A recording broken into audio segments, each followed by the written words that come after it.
Hello.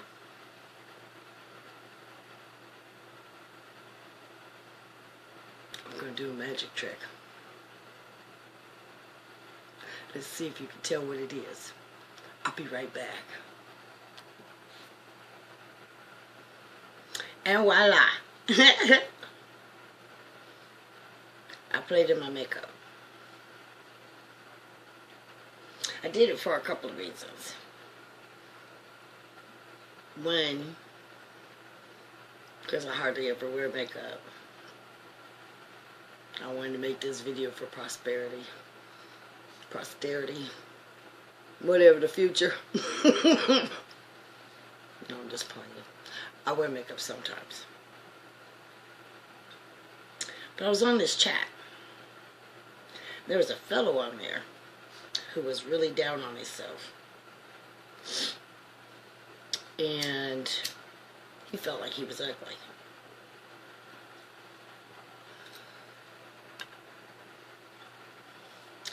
And personally, I have seen ugly people, but not in the way you might think.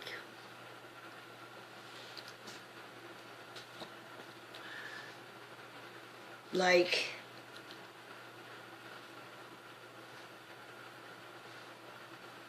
I look at people sometimes like beautifully wrapped gifts.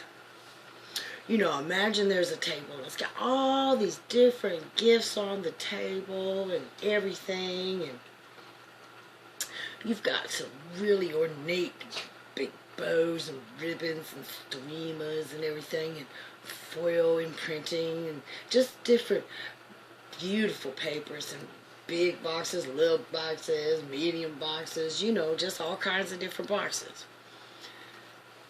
And you're given the opportunity to take one of those boxes. Now, while it is true that you can have a beautifully wrapped gift and have a beautiful gift inside, you can also have a beautifully wrapped gift with something that costs 99 cents on the inside. Something that's not good to you, for you, with you. You can be beautiful on the outside and ugly as turd buckets on the inside. And you are ugly. You cannot get away from it. And you can be perceived by others to be unattractive and be beautiful on the inside, and you instantly become beautiful. That's what I strove for. My mother told me, pretty is as pretty does. It doesn't matter how pretty you are, if your attitude and your personality is ugly, you are ugly. It just doesn't matter, because pretty wears off, pretty fades. True beauty, inner beauty, ain't supposed to. Inner beauty also includes strength.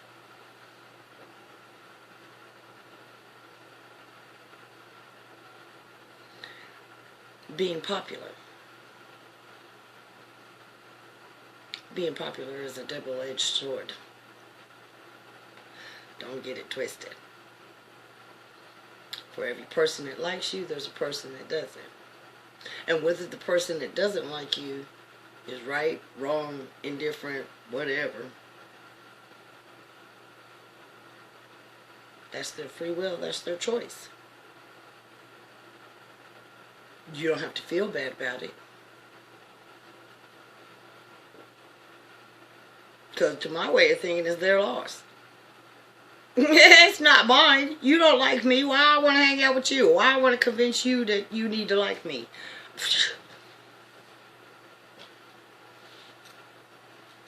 Do you pay my bills? No. Do you give me hugs, kisses, and cuddles? No. Do you have anything directly to do with my life at all other than your mouth? No. I thereby absolve you of any importance in my life. I love you, and I'll stay away from you. And the people that like me, I hang with them. I make them feel good. Not my fault if you want to feel like that. Good luck. I did that mess for 11 years. I was depressed for 11 years. Tried to walk in front of a bus.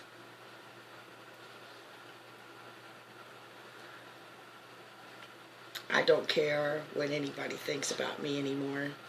I know I'm a good person. I know I don't lie. I know I don't steal. I know I don't cheat. Well, I do lie a little bit. But, you know. See? 911. What we gonna do? I done enough.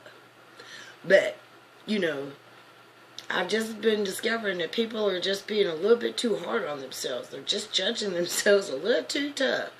You know, if Sally Sue doesn't like you, it's okay. Bobby Joe will. You understand? See, sometimes we try to, I don't know, maybe it's the fact that we like challenges. And then we want everything easy when we get a challenge. I don't understand it. Do you? Yeah, I don't.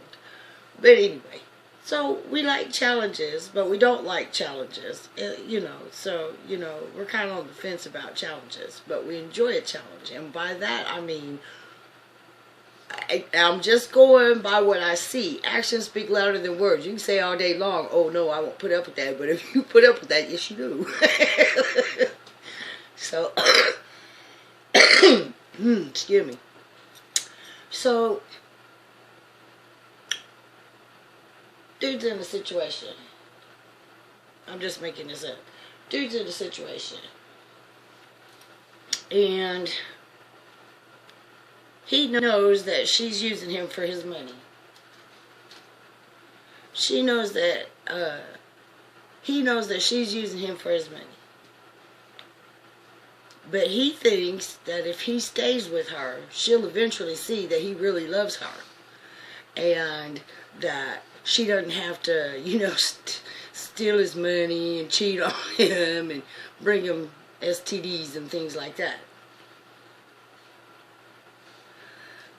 Because his pride is telling him, dude, you're good. Prove it to her. Check.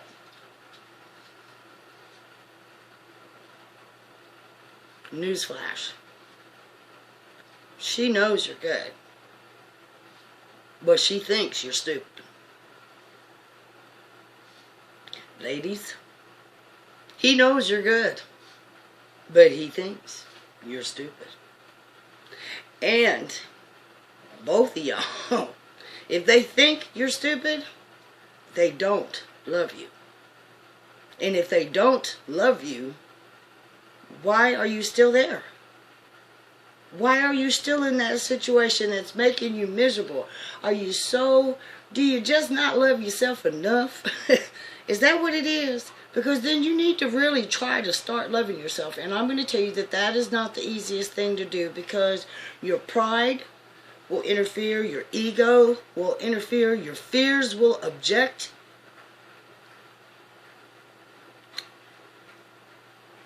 I never had idols when I was growing up.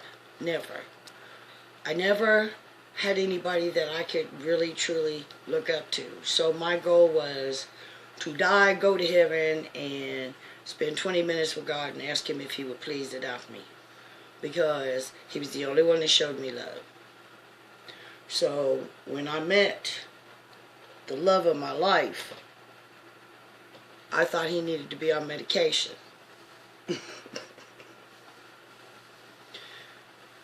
Then I thought I needed to be on medication. Then I fell in love. But then I realized how he saw me. I didn't see myself. And so I was having a hard time believing that he loved me, because I couldn't see what he saw. Because for years, stuff was just scraped up on me. You can't do it, you're not this, you're not famous, you're not that, and I set about to do all the things that I wanted to do in spite of the fact that other people were saying things.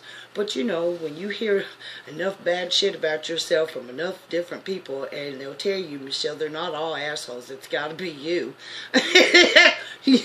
You come to the conclusion that you're not shit. And when you meet somebody that says, oh no, you are the shit, it takes a while. I guess I'm really trying to tell you that it takes a lot of strength to love yourself in spite of what you think about yourself. If you have a flaw, whatever it is, like I had the flaw of not trusting. I could love you and not trust you. I mean, I'd never tell you I didn't trust you, but I wouldn't trust you. And,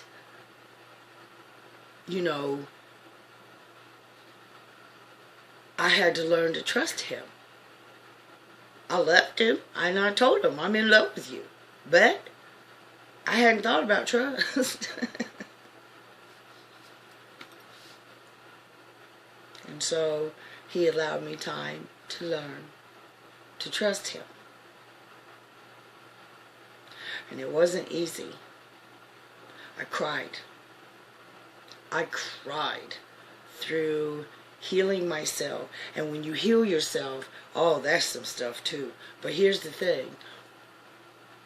All the bad things that have happened to you in your life that are triggers, all the things that make you want to be aggressive towards people, all the things that make you feel bad about yourself or make you feel like you're lacking in some way, those are called triggers. And you really don't need them. So you have to work through them.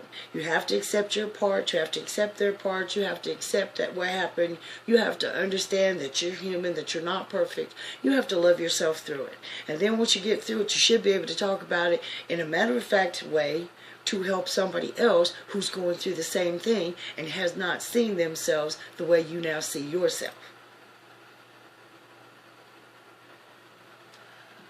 Love doesn't force.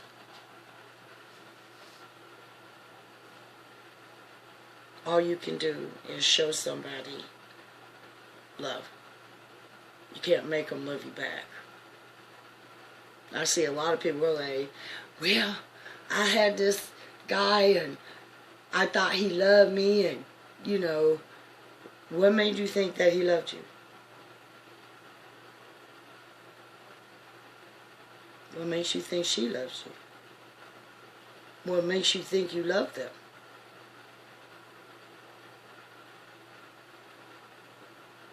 Before I met the love of my life, I already knew his characteristics.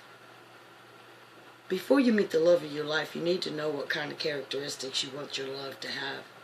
So if you meet somebody and they don't have one of those characteristics, you know it's not going to work.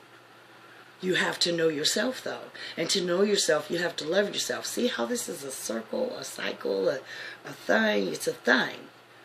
All of it boils down to you got to love yourself to be able to accept love from somebody else, to truly love somebody else, and to understand when it's not real love.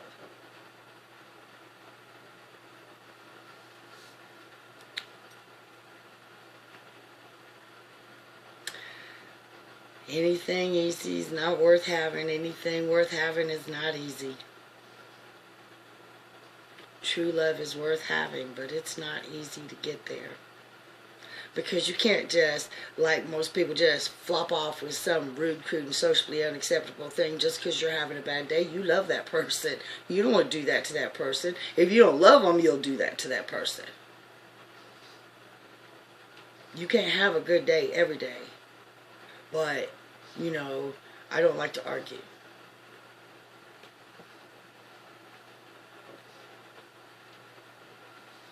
I want to say what I have to say, have the last word, and amen, Pastor Bacon. But I want to hear what you have to say. If I'm right, I won't stop. If I'm wrong, I'll be quiet. And I think everybody should be like that. I try to learn as much as I can. Do you? Are you an interesting conversationalist? Can you hold somebody's attention for forever?